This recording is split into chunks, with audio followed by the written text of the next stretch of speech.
Project L has released another bi-yearly dev diary video, and as always, I'm here to break it all down for you. My name is Triz, and we have a lot to talk about. I wanted to upload a reaction and call it a day, but I just had so much to say about these two videos that I had to do this in a more structured format. So let's start with what personally grabbed my eye the most, the UI. It seems the focus is more on the striking contrast between solid colors and dark blacks and grays. And that really just drives the attention of this. It doesn't look very graphic fidelity and particle effects going on and things distracting you. It's very simple, very grounded and minimalist. It's just very basic, but the way they do it is so sick. There's some great attention to detail on the team select screen showing which controller type is being used. Another little thing, the controllers are actually in the shape of the PS5 DualSense controller, so maybe that's a foreshadowing that Project L will only be releasing on next-gen consoles and PC. Also, take a look at this. The ascending and descending scrolling text for some reason makes it just seem way more polished to me. Seeing these cool fonts in motion is just like chef's kiss. And now we go over to the transition scene. We see the versus text across the bottom and top of the screen, and with the character's positioning, I really get that 3D jumping into action vibe I believe they were going for.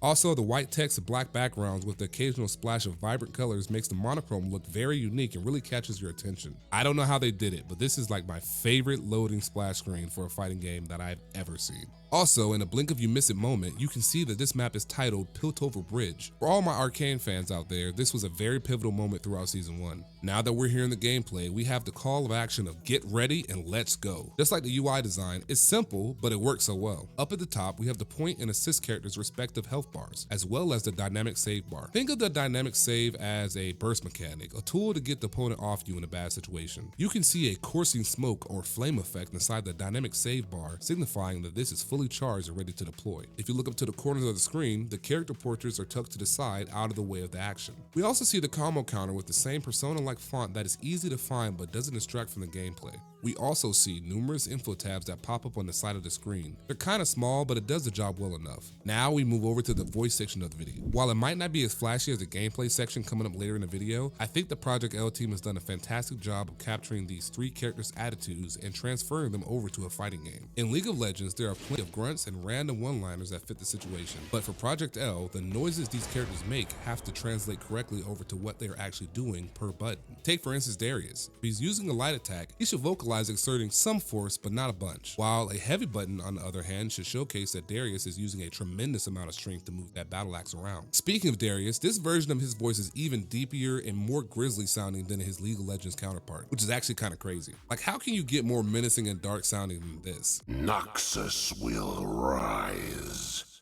Carve a path. Make no mistakes. It's fine. Obviously, this version of Darius sounds less professional. He sounds more like a brute. He sounds very, very savage in Project L. Echo's voice, on the other hand, is a lot more higher pitched than in League. Maybe this Echo is supposed to be closer in age to the Arcane version. Just have a listen and tell me what you think. Time doesn't heal all wounds. I do my own stunts. Never look back. I got you! Time to throw down. Yeah.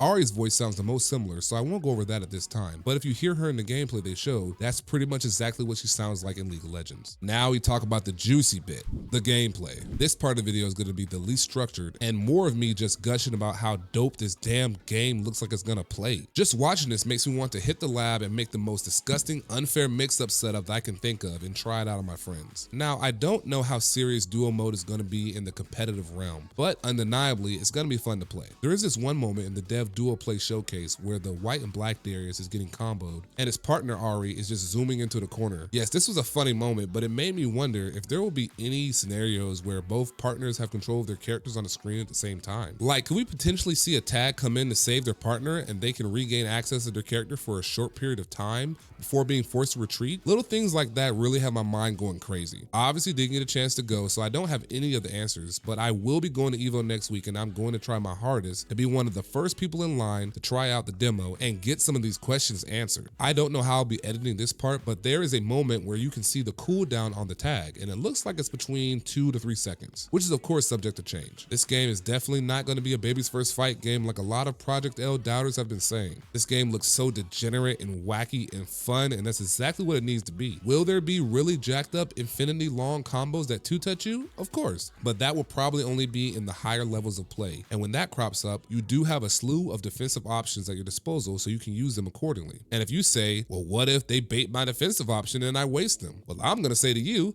welcome to fighting games, son, because that's just how it is sometimes. We have only seen 3 characters in this current gameplay, and in a previous build, we did see Jinx, and we saw a little bit of Alawi in a sneak peek. There also will be a 4th mystery character playable at EVO. We don't know who it is, but it's a character they have not shown yet before. I personally think it's gonna be Yasuo, and if I'm right, come back on this video and comment and say, Triz, you were right, because I'm good at calling stuff out, and it's gotta be Yasuo. Come on, he's super popular.